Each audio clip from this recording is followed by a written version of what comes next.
Assalamualaikum warahmatullahi wabarakatuh.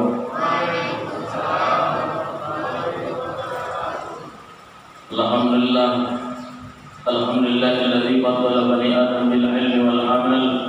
Asyhadu an la ilaha illallah wahdahu la syarika lah wa asyhadu anna Muhammadan abduhu wa rasuluhu alladzi la nabiyya ba'dahu. Allahumma shalli ala sayyidina Muhammad wa ala ali sayyidina Muhammad. Subhanaka la ilma lana illa ma 'allamtana innaka antal alimul hakim. Wa anta hasbunallahu wa ni'mal wakil wa la haula wa la quwwata illa billahil aliyyil azim. Tsumma qala rabbi shrah li sadri wa yassir li amri wahlul 'uqdatam min lisani yafqahu qawli. Rabbi zidni ilma warzuqni fahma. Allahumma faqihna fid din wa 'allimna ta'wil bi rahmatika ya arhamar rahimin. Yang saya hormati Bapak pengurus masjid, Bapak masyarakat, alim ulama di Bantai, umumnya bapak dan ibu yang masih bertahan duduk setelah sholat subuh berjamaah tadi. Mudah-mudahan kita semua ini dalam orang-orang yang mendapat keberkahan dari Allah Subhanahu wa taala. Bapak Ibu yang dimuliakan oleh Allah, memang betul kata Nabi itu menjadi pribadi ikhlas itu tidak mudah. Pribadi ikhlas itu tidak mudah. Ketika kita mendapat musibah, tiba-tiba kita ngomong aku dah ikhlas. Berbicara itu mudah mengucapkan ikhlas. Saya kasih gambaran kepada kita semua bahwasanya ikhlas itu memang benar-benar orang pilihan yang bisa memiliki sifat ini. Ketika bapak dan ibu duduk selesai salat subuh berjamaah ini kita sebenarnya sedang proses keikhlasan, diuji ikhlasnya. Contohnya bagaimana? Secara garis kecilnya bapak ibu yang dimuliakan oleh Allah, kalau bapak dan ibu yang duduk saat ini melihat ustaz yang sedang ceramah ini tidak suka melihatnya, berarti kita belum lolos menjadi orang yang ikhlas. Belum lolos, Pak. Apa sebenarnya ciri orang yang ikhlas itu, Pak? Lapang hatinya. Orang lapang hati ini, Pak, tak banyak protes dalam diri. Makanya kalau sudah lapang hati seseorang itu, maka dia tak akan suka membenci bahkan menghina orang.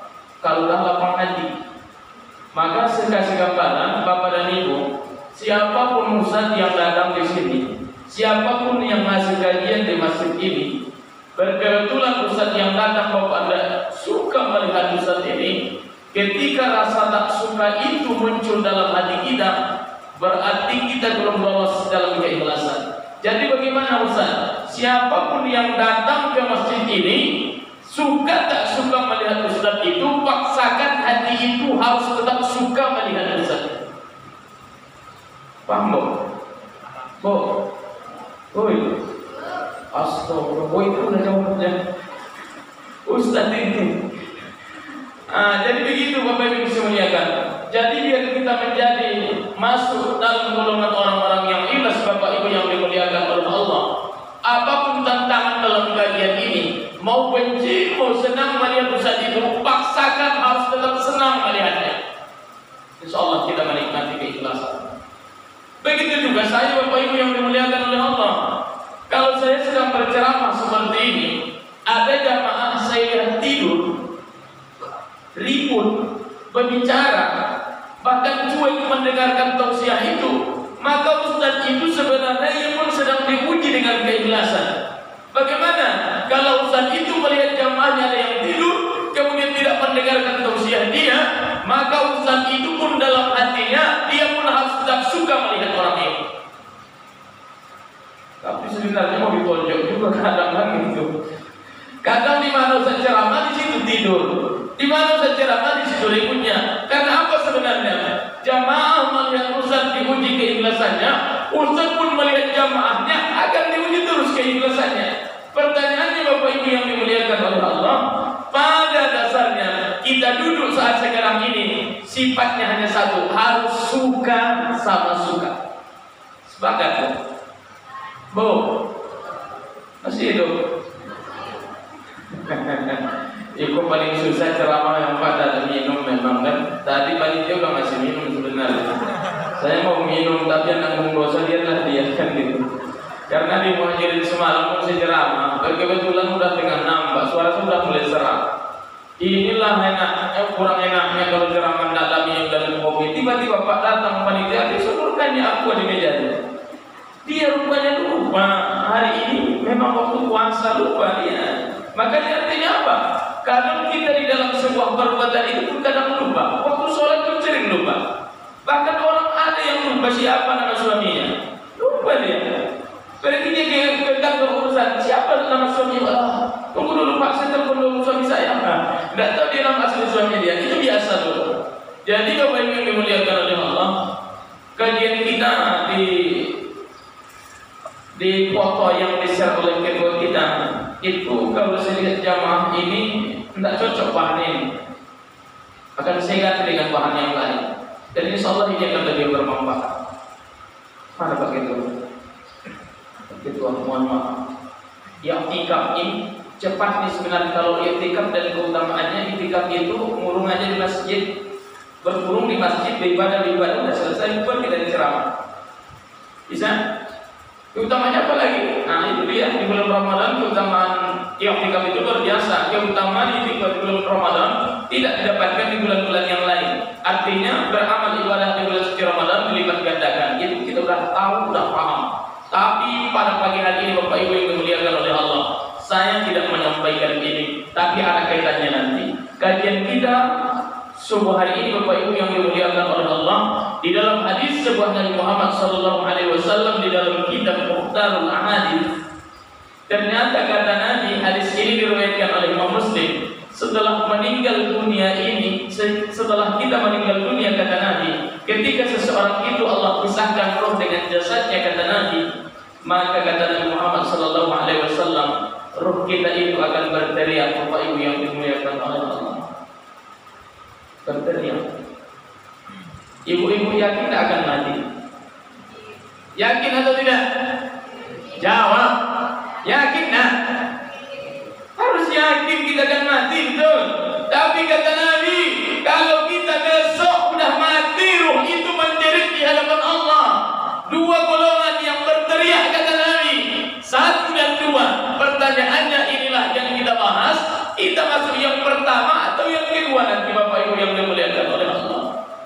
Maka kata Nabi Muhammad SAW, idza sahidal janazah ala a'naqihim, baru di atas keranda itu jasad kita besok, baru di atas keranda Pak jenazah kita itu besok sudah menjerit ruh kita, yasma'u sautaha bainas samai wal ardh, jeritan ruh kita itu kata Nabi terdengar antara langit dan bumi.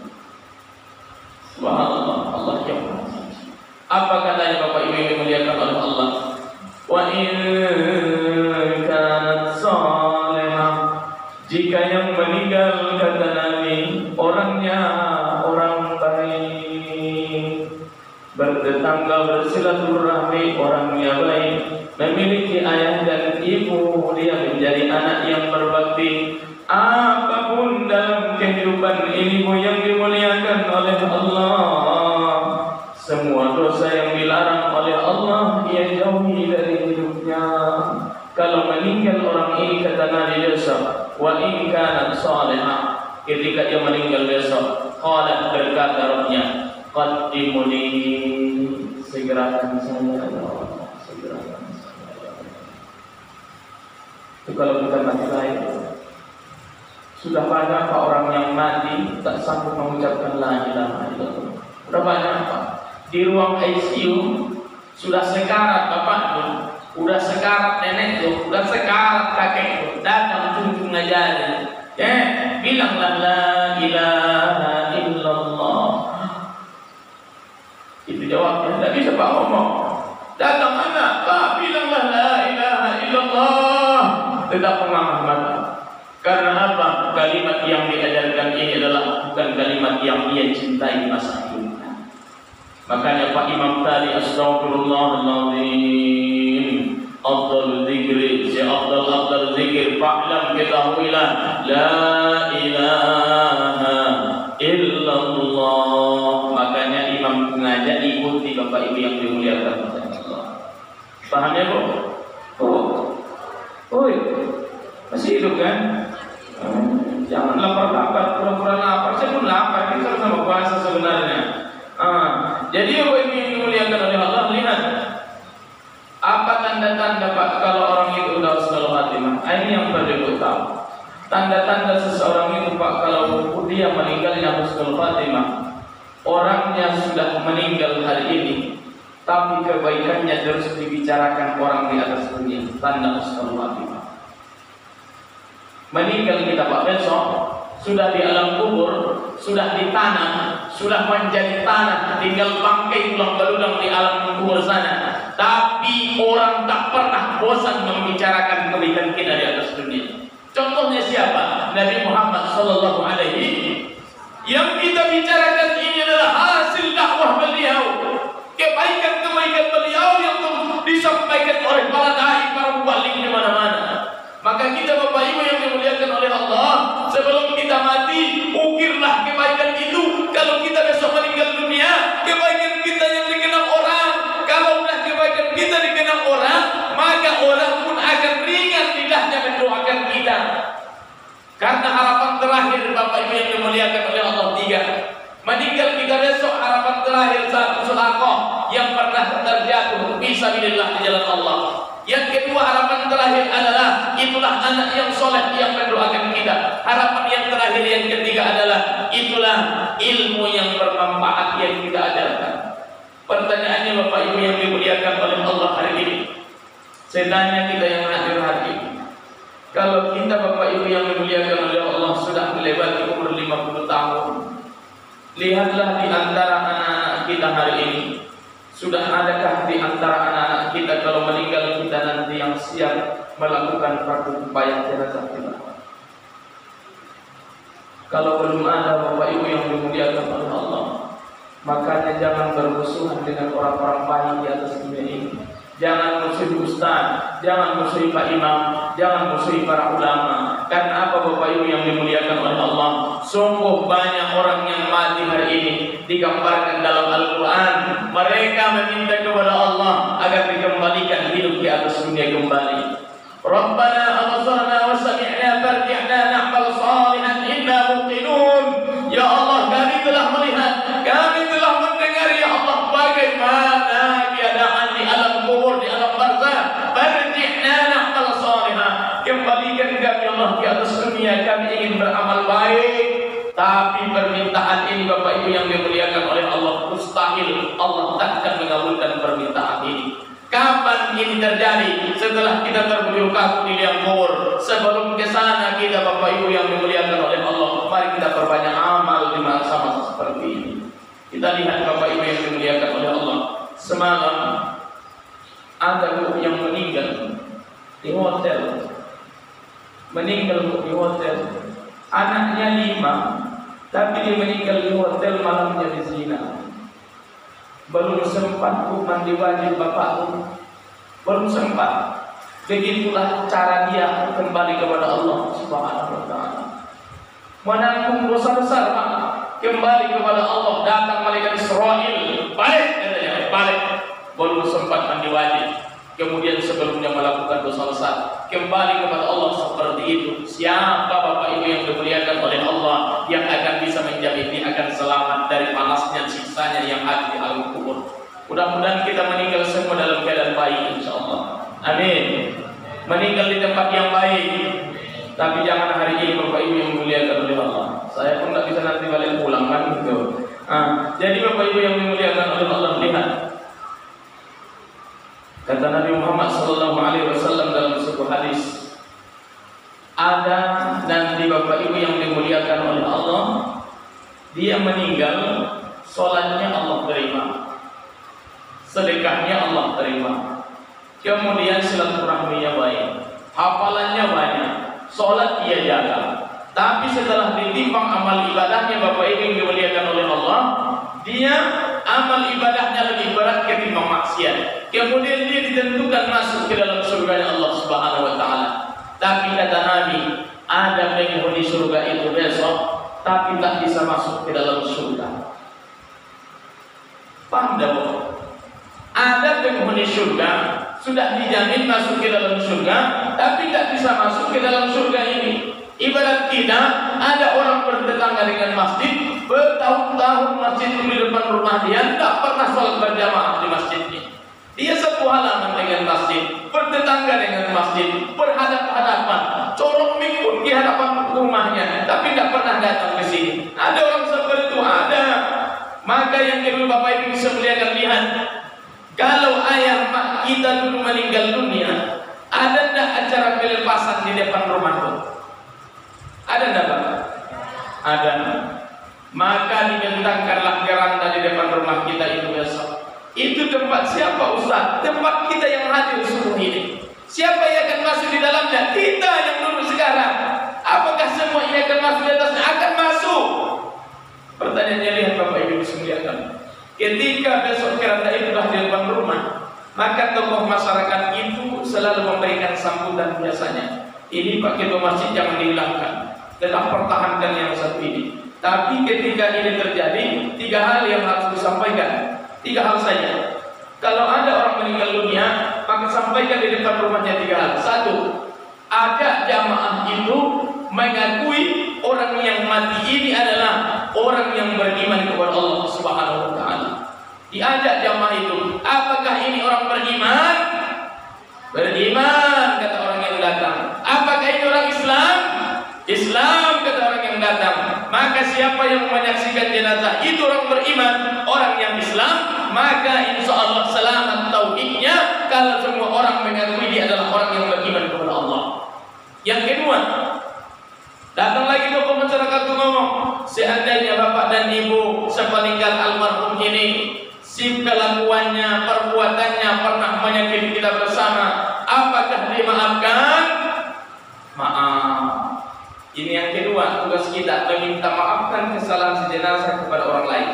Karena apa kata Nabi Muhammad SAW dalam sebuah kitab yang terdapat dalam kitab Mukhtarul Hadis. Ternyata Bapak Ibu yang dimuliakan oleh Allah, dosa kita itu besok di yaumul qiyamah ada 3. Pertama, dosa syirik kepada Allah. Inilah benar-benar tidak ada kelolosan. Siapa yang syirik mati kafir. Siapa yang meninggal meyakini ada Tuhan selain Allah dan dia menyembah selain Allah dan dia meyakini ada kekuatan selain kekuatan Allah, meninggal dunia, meninggal dalam keadaan syirik. Tapi hati-hati di media Bapak Ibu yang dimuliakan oleh Allah. Semalam kan ada status-status yang membuat kita kadang berkelahi, kadang kita yang kurang teliti sebenarnya. Sebuah status semalam pas musim-musim orang berziarah menjelang Ramadan, datanglah status haram hukumnya mendoakan orang mati. Setuju nih Ibu?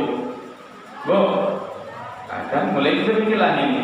Baru saya bilang, kalau saya setuju, tapi tenangkan dulu Pak hati, tenangkan dulu, benar-benar tenangkan dulu hati, dengarkan kalimat saya baik-baik. Haram hukumnya mendoakan orang mati. Sepakat tak? Sepakat itu apa? Ibu-ibu sepakat tak? Enggak. Coba Ibu lihat, tak boleh lah. Haram hukumnya mendoakan orang mati, tak boleh. Yang boleh itu mendoakan orang panjang umur. Kalau mendoakan orang mati tidak boleh. Yang sudah mati boleh. Paham kan? Paham. Woi, paham kan? Saya ulang lagi. Ini dia tak kelahi kita di masjid ini. Haram hukumnya mendoakan orang mati. Setuju Ibu? Katanya tak setuju. Dari mana yang benar ini? Oh, itu dengan dengar baik-baiklah ceramah. Bersyukur kata Ustaz, bersyukur kata dia. Bahala dia dicukur semuanya. Kepala suami dicukur habis semuanya. Apa ini mau kata Ustaz banyak-banyak bersyukur sekarang? Oh, botak suami itu jadinya. Ibu dah sepakat haram hukumnya mendoakan orang mati? Nanti balik-balik. Tidak mau lagi ngam. Tak aku nih. Sepakat kan Ibu haram hukumnya mendoakan orang mati? Sepakat. Ini bulan puasa awak marah-marah, makruh pula puasa awak nanti. Dia jelas tidak boleh. Yang boleh itu mendoakan orang yang sudah mati boleh.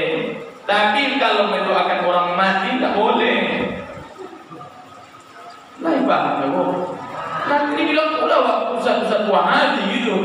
Enggak, biar tidak salah paham. Itulah Pak semalam ada kawan saya zaman tabligh. Jamaah saya pulang saya sholat zuhur, berkelahi bertengkar mereka di sholat. Satu kawan jamaah tabligh, satu enggak. Apa dia bilang? Apa status maksudmu semalam tadi di grup itu? Kau bilang orang mendoakan mati, haram hukumnya. Tengok malah baik-baik, kata kawan tu. Tidak ada, bukan saya tengok. Kau bilang haram mendoakan orang mati. Ini kan tidak emosi, Pak. Makanya tidak emosi dibawa dalam pertengkaran, tidak boleh emosi dibawa. Akhirnya datang saya, apa masalahnya ini? Ini Pak Ustaz. Oh baca dulu Pak, baik-baik. Pelan bacanya, jangan emosi, saya bilang. Haram hukumnya mendoakan orang mati. Akhirnya bapak-bapak itu yang emosi tadi pikir, iya juga ya, katanya. Rupanya benar. Apa maksudnya Pak Ustaz? Ibu bermedia hari ini, kalau ada judul ceramah orang, tengok dulu isinya sebelum ikut komen di dalam. Mati ibu besok, yang komen ibu tidak sesuai dengan video yang diputar. Inilah dalam satu dosa besok yang kita bertanggungjawabkan di hadapan Allah. Salah satu dosa yang paling besar itu, kita sudah mati, kemudian kita tidak merasa dosa apa yang kita lakukan, kemudian perbuatan ini tersebar. Ini adalah salah satu penyesalan yang sangat luar biasa besok kalau kita sudah meninggal dunia. Paham ya, Bu? Yang kedua, masih status nih, biar tidak salah paham.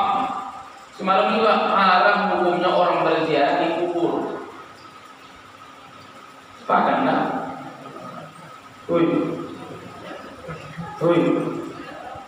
Haram hukumnya orang berziarah di kubur.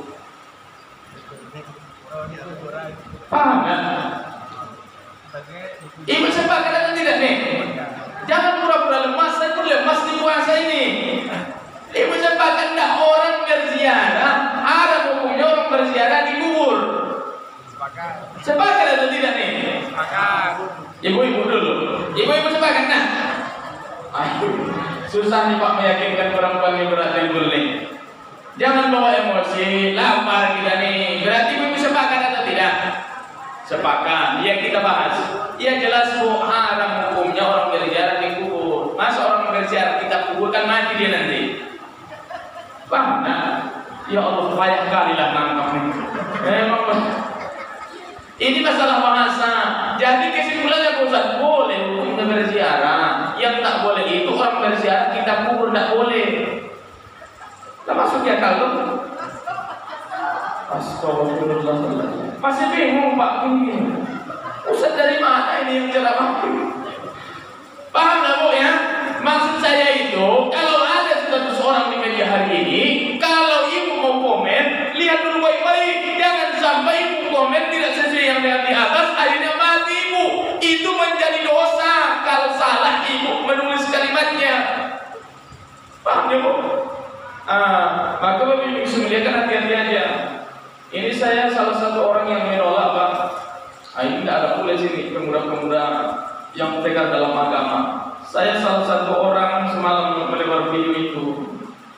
Ada seorang ustaz yang mengatakan NU sama Muhammadiyah itu sesat. Saya adalah salah satu orang yang tidak suka. Maka Bapak Ibu dimuliakan oleh Allah, hati-hati bermedia ini ya. Kalau ada nampak ustaz yang misalnya ingin semuliakan perbuatannya tidak sesuai dengan perbuatan ustaz di media, tak usah ibu ikut komen yang aneh-aneh. Diam aja. Tadi kan udah kita belajar ikhlas. Orang yang sudah ikhlas itu melihat baik buruk orang seseorang itu, maka hatinya akan tetap tenang, ia kembalikan kepada Allah. Maka ibu ketika melihat saya tak senang, ibu tak senang melihat saya, contohnya sebenarnya saya lebih tidak senang lagi melihat ibu. Paham tak Bu? Maksud bencinya itu, ketika ibu tidak suka melihat ustaz itu, asal ibu tahu. Ketika wajah ibu tidak suka melihat ustaz itu, asal ibu tahu ustaz itu lebih kecewa lagi melihat wajah ibu. Makanya jangan suka melihat orang secara kecewa. Senang-senang aja melihat orang, biar senang orang nengok kita. Ini nih Bapak Ustaz. Astaga. Paham Bu? Apa ini Ustaz maksudnya? Kalau ibu mau mati besok pagi dikenal orang sudah meninggal. Apabila disebut nama ibu selalu kebaikan yang muncul. Udah meninggal siang ya Allah, ibu itu baik. Kenapa orang yang baik-baik duluan mati? Kenapa begitu? Dia bilang sama kawan,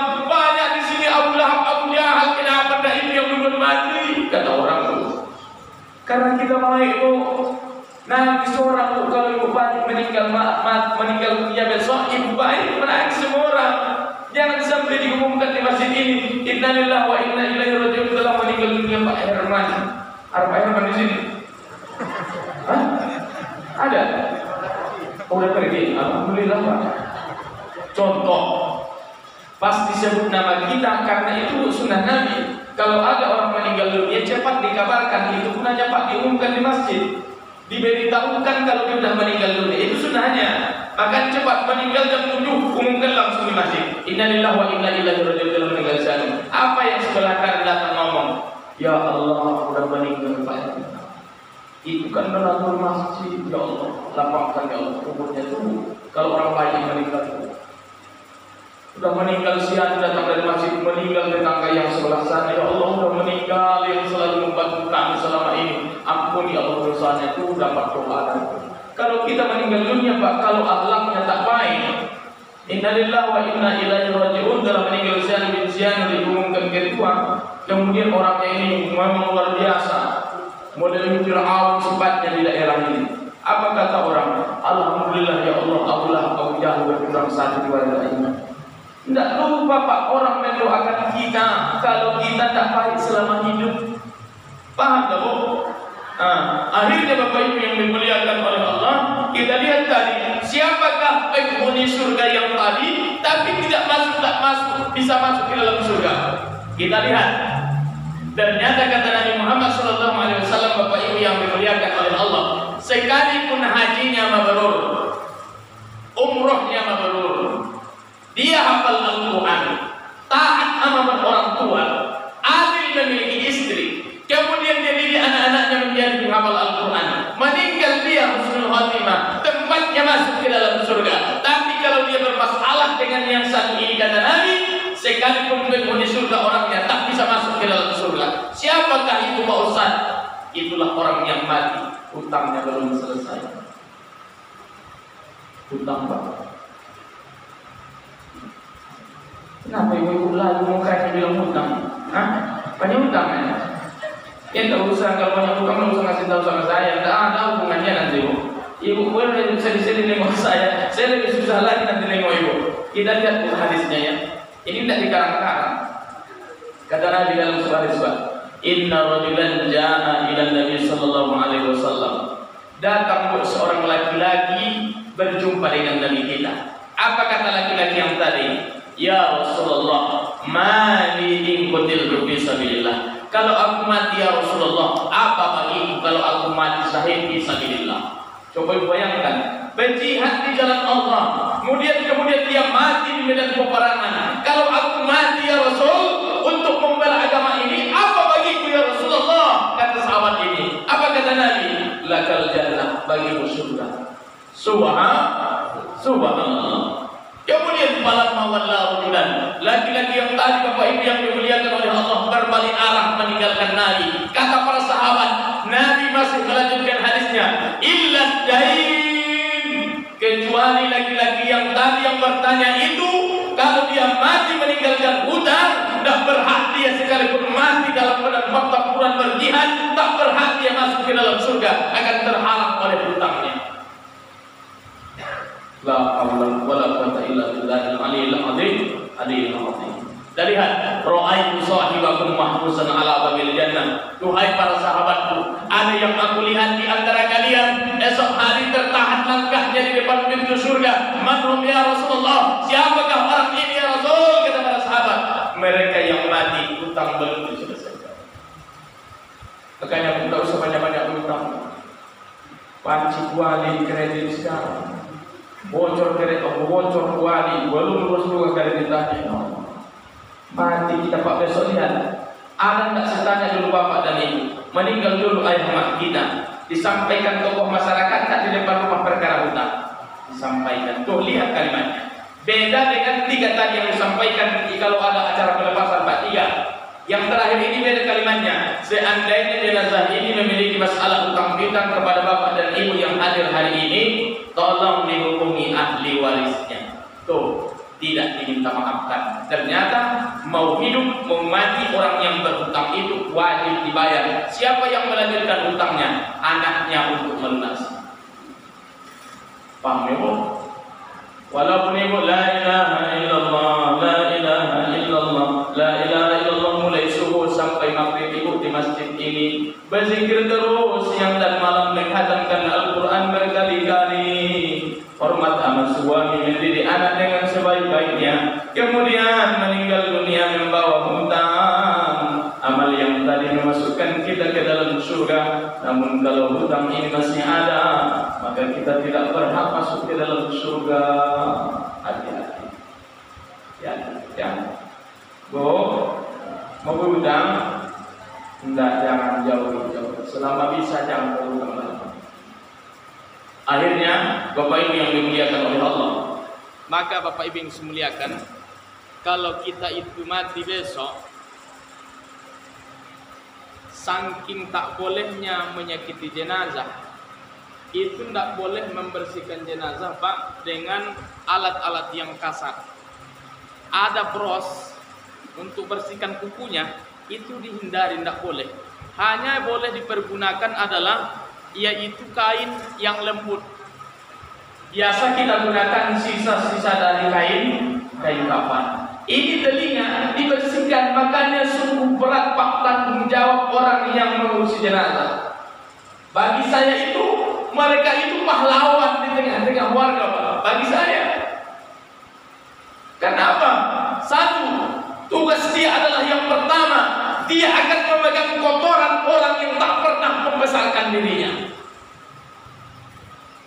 Kalau boleh Bapak Ibu yang saya muliakan, nafsi-nafsi dalam hidup ini, tidak ada hak Pak Ustaz untuk memandikan keluarga kita. Siapa yang memandikan kita? Keluarga kita sendiri. Ini tidak ada hubungan darah dengan dia. Pak Ustaz, tolong meninggal ayah mak saya, tolong mandikan. Kalau boleh ngomong, itu tidak urusan saya, kata Pak Ustaz, boleh. Tapi kita ini bersaudara. Betul lah Bapak Ibu muliakan oleh Allah. Maksud saya itu, biar Bapak dan Ibu tidak menganggap remeh dalam hidup ini. Meninggal ibu besok, jangan anggap hina orang. Besok belum tentu anak yang ibu banggakan sanggup memandikan kita. Sudah banyak anak-anak yang didik melihat ayah maknya pas ayah maknya meninggal Pak. Nah sini, mandikan bapakmu. Tidak usah takut saya melihat jenazah, kata dia. Ayahnya sendiri dia bilang dia takut melihatnya. Paham Bu? Jangan-jangan ini bisa muliakan. Jangankan anak kita, cucu kita mungkin bisa jadi mereka takut besok melihat kita kalau kita sudah mati. Siapa yang mengurusnya? Orang yang pernah ibu caci maki, ibu anggap rendah hidupnya karena dia berbeda kekayaannya dengan hidup kita. Tidak boleh Bapak Ibu dimuliakan oleh Allah. Makanya kalau kita sudah mati Pak, siapkan Bapak Ibu dimuliakan. Kemanapun Bapak dan Ibu pergi harus siap mati. Pertama, bersihkan kuku nih kemanapun. Kalau sunnahnya kan sekali seminggu Bu, tetap potong Bu. Biar apa? Mati kita besok, biar tidak repot orang mengurus jenazah kita. Ya, kemudian selalu berwudu kemanapun pergi, biar berkah Pak perjalanan hidup kita itu dinilai kebaikan di hadapan Allah Subhanahu Wa Taala. Maka Bapak Ibu yang dimuliakan oleh Allah, di pagi hari ini, apa kajian fokus kita pada pagi hari ini bisa muliakan? Mempersiapkan diri menghadapi sebuah kenyataan yang harus kita lewati. Itulah yang disebut dengan kematian. Paham ya Bu? Paham ya? Akhirnya yang kedua Bapak Ibu yang dimuliakan oleh Allah, kalau Bapak dan Ibu meninggal dunia, saya kasih gambaran begini. Ibu-ibu yang dimuliakan oleh Allah, kalau ayah mak kita sudah meninggal semalam Pak, meninggal keluarga kita, itu usahakan kalau ada pakaiannya, kalau dia laki-laki, sedekahkan pakaiannya itu kepada orang-orang soleh. Kepada Pak Ustaz, Pak Imam, sedekahkan yang terbaik. Jangan kasih yang buruk-buruknya. Mana yang paling buruk, sedekahkan ke masjid. Ya Allah, ya Allah. Mana yang musobek, itu yang dikasih sama Pak Ustaz. Jangankan itu Bapak Ibu bisa muliakan. Mungkin kalau keluarga ibu dikasih itu, menerima tidak mereka? Tidak. Apalagi Ustaz, kenapa Ustaz itu terima kalau kami kasih Pak Ustaz? Karena mereka menghargai ibu. Seharusnya mereka bisa menolak, tapi karena ingin menghargai mereka terima aja walaupun sakit menerimanya.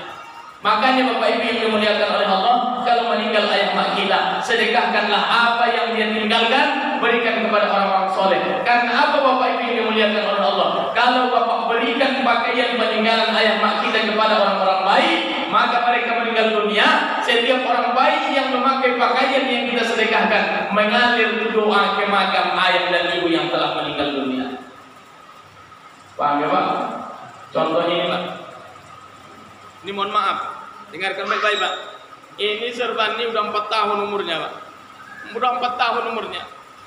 Ini Bapak Ibu yang saya muliakan, saya dapatkan ini di Masjidil Haram tahun 2017. Dari mana sumbernya Bapak Ibu yang muliakan? Dia pandai bersedekah ya. Ini saya dapatkan Bapak Ibu yang muliakan. Saya jumpa jamaah di Masjidil Haram, yaitu seorang bapak-bapak yang berangkat umroh dari perkampungan. Sampai 4 orang satu kamar itu, yang satu kamar mereka itu tak ada yang ramah sama beliau. Sedih dia Bapak Ibu yang dimuliakan oleh Allah. Akhirnya kami jumpa di pelataran Masjidil Haram. Rupanya Bapak Ibu yang dimuliakan oleh Allah, ustaz-ustaz kalau ada nanti adik-adik yang mulai ustaz, ternyata pakai peci songkok nasional itu ada juga manfaatnya di tanah suci. Seperti peci Pak Imam kita ini. Ternyata Bapak itu waktu itu Pak berani menegur saya karena saya memakai peci songkok nasional yang tadi. Pak Ustaz dari Indonesia, iya. Kenapa Pak? Tolonglah Pak Ustaz, tidak tahu lagi di mana kawan sekamar saya Pak Ustaz. Kawan dulu saya pulang ke hotel, saya tak tahu jalan mana ke mana ini. Kemudian keluar ke Bapak dan ikut. Tak ada Pak Ustaz, saya dari kampung. Yang satu kamar itu pun tak kenal saya Pak Ustaz. Pasti pesawat ada saya kenal mereka. Akhirnya Pak, teringat saya saat itu pas melihat Bapak yang keadaannya. Teringat saya ayah saya di kampung. Coba kalau ayah saya seperti ini, Allah di Masjidil Haram, siapa yang akan melihatnya? Akhirnya Pak, 3 hari 3 malam kami bersama. Pas yang terakhir dia mau pulang, beliau mau pulang, apa yang terjadi? Pak Ustaz, besok saya sudah mau pulang, dan sudah balik ke tanah air. Tolong Pak Ustaz besok subuh kita pulangnya bareng, maka nanti pas sholat subuh berjamaah, saya harap kita pulangnya sama-sama, kata Bapak itu Pak. Akhirnya Pak diajaknya lah saya ke pelataran, ke ruko-ruko yang ada di Masjidil Haram. Pak Ustaz, saking bersyukurnya saya berjumpa dengan Pak Ustaz, sampai di bawah saya keliling di Masjidil Haram ini Pak Ustaz, saya berikan serban ini tolong diterima. 380.000 beliau beli waktu itu. Udah 4 tahun Pak. Terus apa hubungannya dengan serban ini Pak Ustaz? Ini Pak bisa menjadi wasilah orang mendoakan kita. Maka Bapak Ibu yang saya muliakan sampai sekarang ya, setiap saya melihat serban ini, ya Allah, kalau orang yang menyedekahkan ini masih hidup, ya Allah, sehatkan badannya, berkahi ya Allah umurnya. Tuh, dapat doa. Kalau dia sudah meninggal dunia, ya Allah, ampun dosanya, kasihanilah dia, masukkan dia ke dalam surga. Inilah yang disebut sedekah jariah Bapak Ibu yang dimuliakan oleh Allah. Mati kita besok orang rajin mendoakan kita, bisa jadi wasilah sedekah yang kita berikan. Makanya kasih sama Pak Imam sarung yang bagus, jangan dikasih sarung kampanye. Tahu sarung kampanye? Harga 25.000, sujud 17 kali, sobek langsung dari belakang, dicuci di mesin cuci, langsung kusut benangnya. Kemudian mau tak mau satu harus pakai. Demi ada sarung yang lebih bagus, tetap dia pakai yang 25.000 itu. Kenapa dia pakai? Demi menghargai itu. Datang mulai ibu, mana mau satu sarung yang saya kasih semalam itu? Alhamdulillah masih disimpan di lemari, kata Ustaz. Padahal Ustaz berbohong dan dijadikan ikan lap di dapur. Kenapa? Kualitasnya tidak bagus. Makanya ngasih orang yang bagus-bagus biar bagus nilainya. Apalagi di bulan suci Ramadan, cari ustaz-ustaz mana yang soleh-soleh orangnya, hadiahkan mereka pakaian-pakaian terbaik. Makanya kalau ada peninggalan ayah kita, ada baju batiknya, ada kain sarungnya, ada pecinya, ada serbannya, sedekahkan cepat, jangan simpan, jangan jadikan koleksi di lemari. Paham ya Bu? Kalau tidak ada yang menerima di sini, kirim ke Jalan Kaharudin Nasution. Nomornya nomor saya, angkat ke rumah saya, tidak masalah. Kalau ada, kalau tidak ada tidak masalah. Kan saya tidak berharap juga Bapak Ibu yang dimuliakan oleh Allah. Tapi kalau dikasih saya bawa juga kan gitu. Paham ya Bu ya? Mana jadi gitu Ustaz? Hah? 6. Berapa menit lagi? Maghrib jam berapa Ustaz? Ini Pak Imam harus tahu ini. Maghrib ini jam berapa kira-kira? Saya tidak mau nengok, jam berapa Ustaz? Jam 6.18. Berarti 6 lewat 10 kita tak selesai ceramah ini. suruh masuk surga Bapak Ibu yang Allah. Berarti 6 lewat. Nah ini udah habis waktu sebenarnya. Udah habis Pak. Ini baru satu yang kita ceritakan ya, baru satu udah habis sebenarnya, tidak terasa bukan? Itulah kalau ikhlas dulunya. Saya tidak terasa, kenapa? Itu ikhlas memang saya. Coba kalau tadi bukan cemburu ya Allah, rasanya 1 jam itu kayak mau hari kiamat rasanya itu. Paham gitu? Itu penyebabnya Bapak Ibu tidak betah di pengajian karena apa? Tidak ikhlas dulunya. Kenapa Ustaz datang Ustaz dari Jakarta senang untuk tapi kalau sudah pas yang di sini mau tuntas saya ini punya Ustaz. Karena apa? Ikhlasnya itu tidak turun. Kalau sama-sama ikhlas kita bakal terasa. Ini udah mau berbuka tidaknya. Kalau mataharinya digeser udah mau berbuka kita ini 10 menit lagi buka.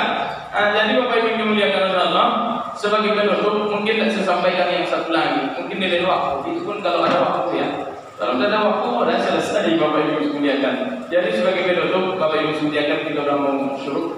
Dan ceramah ini pun agak capek juga untuk Ramadan kayak gini. Haus-haus, lapar-lapar kan gitu. Kita semangat kadang masih bisa sarapan di hari-hari yang lain. Kita lihat Bapak Ibu yang dimuliakan oleh Allah. Kata Imam Asyuti. Kata siapa Bu? Imam Asyuti. Kata siapa Pak? Imam Asyuti. Kata Imam Asyuti, Bapak Ibu yang dimuliakan oleh Allah, 5 tingkatan sedekah manusia. 5 tingkatan sedekah manusia. Mungkin ini bisa muliakan yang saya sampaikan. Yang ke-5 saya sampaikan, tapi tidak saya ceramahkan lagi, hanya saya bacakan. Kata Imam Asyuti yang meninggal tahun 911 Hijriah. Beliau menuliskan dalam kitab Syarah Bughyatul Mustarsyidin di halaman 3 juz 3 halaman 60, beliau menyampaikan 5 tingkatan sedekah. 5. 1. Barang siapa, kata Imam Asyuti, Bapak Ibu yang dimuliakan oleh Allah, yang bersedekah kepada orang yang sederajat ekonominya dengan kita. Ada kawan kita 5 orang, satu tempat kerja Pak, gaji kita sama, pendapatan kita sama. Kalau kita bersedekah dengan tipe orang-orang seperti ini, kata Imam Asyuti, 1 sedekah kita itu setara dengan 10 kebaikan. Subhanallah. Makanya jangan pelit Pak sama kawan. Traktir kalau lagi minum ya kopi, aku yang traktir. Tapi jangan dibilang muridnya, saya yang traktir, sedekah ini. Jangan. Sedekahnya ini bilangkan Pak. Biar apa? Ikhlas itu biar muncul. Misalnya Bapak dan Ibu pas istirahat kerja, ada kawan 10 orang lagi ngopi, makan lontong ya. Ini kalau bilang makan lapar pulau jadinya. Pas lagi bicara-bicara, selesai, saya yang traktir hari ini. Dah selesai. 1. Yang kedua, barang siapa yang bersedekah, kata Imam Asyuti, kepada orang yang lemah fisik, cacat orangnya, lemah badannya, atau orang kaya yang sedang dapat musibah. Ini yang kedua ini berkata Imam Asyuti sudah diamalkan ayat kita dulu. Cuman kalau mereka ditanya mana dalil, mereka tak paham. Tapi mereka sudah amalkan ini. Kalau dulu di kampung ada orang meninggal dunia, orang kaya, mau miskin, ayam kita itu selalu bawa beras 1 tekong, betul tak? Dia selalu bawa itu Pak. Mau kaya mau miskin yang meninggal dia bawa. Rupanya mengamalkan ini Pak. Orang yang bersedekah kepada orang yang telah kita sebutkan tadi, kata Imam Asyuti, 1 sedekah itu setara dengan 90 kebaikan. Subhanallah. Makanya Pak bawa. Yang ketiga, sudah berapa Bu? Sudah berapa? 2 atau 3? Bini 2 Yang ketiga, ya, barang siapa, kata Imam Asyuti, yang bersedekah kepada saudaranya, saudara kandungnya. Tak ada usah saudara kandung saya di Pekanbaru, tetangga kanan kiri kanan belakang kita, yang akan mengetahui kalau kita meninggal dunia, mereka lah yang pertama datang ke depan rumah kita. Itulah kalau kita bersedekah dengan orang-orang seperti ini, 1 sedekah yang kita berikan, kata Imam Asyuti, sebanding dengan 900 kebaikan. Makanya beradik kandung, Pak kakak beradik, jangan berkelahi terus gara-gara harta warisan, bunuh-bunuhan, cabik-cabikan. Lebih parah kita dari binatang jadinya Pak. Makanya banyak sekarang orang berselisih saudara kandung gara-gara harta warisan. Maka kalau kita masih hidup, Bapak Ibu yang dimuliakan oleh Allah, kalau ada harta bilang baik-baik amanah, ini warisan besok sama kalian. Jangan kalian berkelahi. Bapak dan ibu takkan senang, takkan ridho, takkan bahagia kalau kalian berkelahi gara-gara apa. Itu dibilang Pak baik-baik. Kemudian yang keempat ya. Alhamdulillah. Yang tak usah bilang empat itu tidak usah ngegas juga ngomongnya kan biasa aja santai. Yang keempat kata Imam Syafi'i, barang siapa ini dia bu, barang siapa yang bersedekah kepada ayah dan mama, kepada ayah dan mama, satu sedekah yang kita berikan kepada ayah dan ibu kita kata Imam Syafi'i, satu sedekah itu sebanding dengan 100.000 kebaikan. Subhanallah. Makanya tak ada gunanya ibu taat tunduk kepada orang, tapi kepada orang tua ibu zalim tak ada arti.